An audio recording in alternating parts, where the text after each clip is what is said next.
थत्था अति अथाह थाहो नहीं जाई, ईथिर ऊथिर ना ही रहाई। थोरे थोरे थिर होई भाई, बिन थंभे जस मंदिर थंभाई। सदगुरु कबीर साहब बीजक के तीसरे प्रकरण के इस पंक्ति में कहते हैं, थत्था अति अथाह थाहो नहीं जाई। वासनाओं की इस सागर में व्यक्ति को थाह नहीं मिलता। ईथिर ऊथिर ना रहाई। साहिब कहते न तो इधर से थाह मिलता है न तो उधर से थाह मिलता है। जो व्यक्ति ये चाहे कि वासनाओं के सागर में हम पार लग जाएंगे या वासनाओं को भोग भोग करके हम तृप्त हो जाएंगे, सदगुरु कबीर कहते हैं इसमें कोई थाह पाया नहीं जा सकता। आदमी बड़े चालबाज है, किसी भी भोग पदार्थ का उपभोग करने के बाद वो तृप्त होना चाहता है, लेकिन इतना मान लीजिए दुनिया में जितने भी भोगी व्यक्ति हुए, भोग करके कभी उनको तृप्त मिला नहीं। जैसा एक बीड़ी पीने वाला व्यक्ति बीड़ी पी पी करके कभी तृप्त हो पाया? एक वासनाओं से पीड़ित व्यक्ति वासनाओं को उपभोग कर लेने के बाद क्या वह तृप्त हो जाता है? उसकी तृष्णा दिन प्रतिदिन और बढ़ती चली जाती है। इसलिए सदगुरु कबीर कहते हैं, थत्था अति अथाह थाह नहीं जा पाई। साहब कहते हैं इसमें व्यक्ति को थाह नहीं मिलता है। थत्था अति अथाह थाहो नहीं जाई, ईथिर ऊथिर ना ही रहाई। साहब कहते हैं इस वासना के सागर में आज तक किसी को थाह नहीं मिला। कहा जाता है एक बुढ़िया माँ गांव के बाहर एक टोकरी में टोकरी पर सुंदर चादर ढक करके शहर से बाहर निकल रही थी।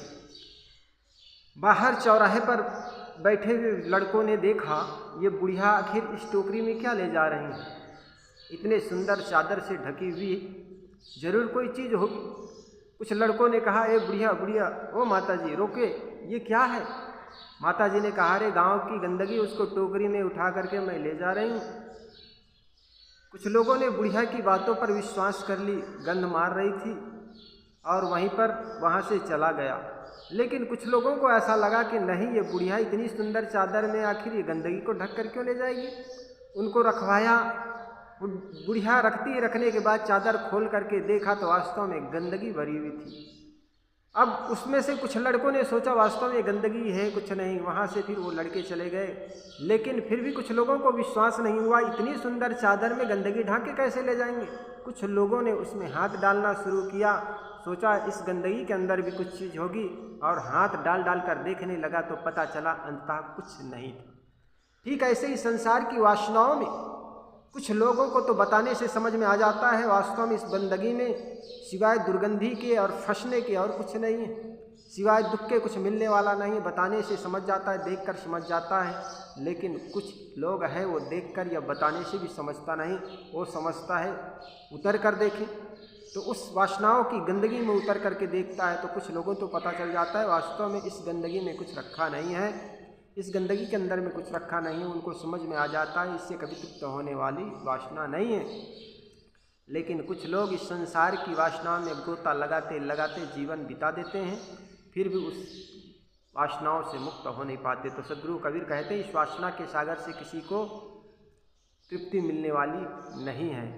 थोरे थोरे थिर हो भाई, बिन खंभे जस मंदिर थंभाई। सदगुरु कबीर कहते हैं जिस प्रकार एक मंदिर होता है, बिना खंभे के ही वह खड़ा हो जाता है, ठीक इसी प्रकार साधना में रत व्यक्ति धीरे धीरे ही सही, लेकिन वह गंतव्य स्थान को पहुंच जाता है जब वह साधना में उतरता है।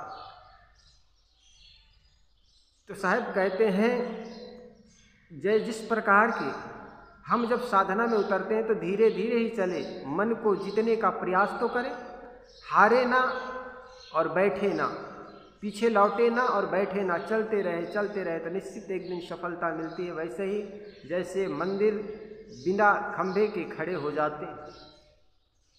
यह तो साहब कहते हैं माली सींचे 100 घड़ा ऋतु आवे फल होए। जो बीज हम डालते हैं, बीज में हम हजारों घड़ा एक साथ पानी डाल दें लेकिन फल नहीं आने वाला है।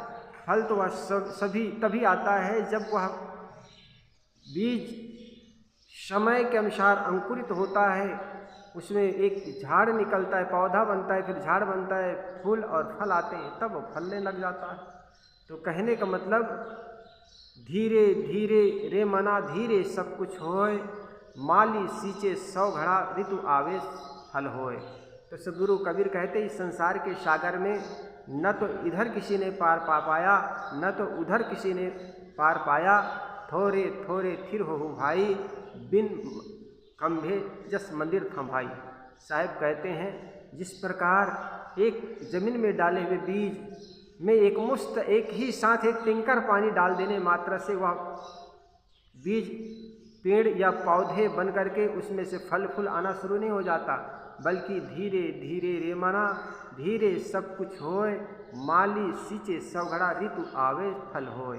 इसी प्रकार हम अपने मन को धीरे धीरे साधेंगे, निश्चित ही सफलता मिलती है।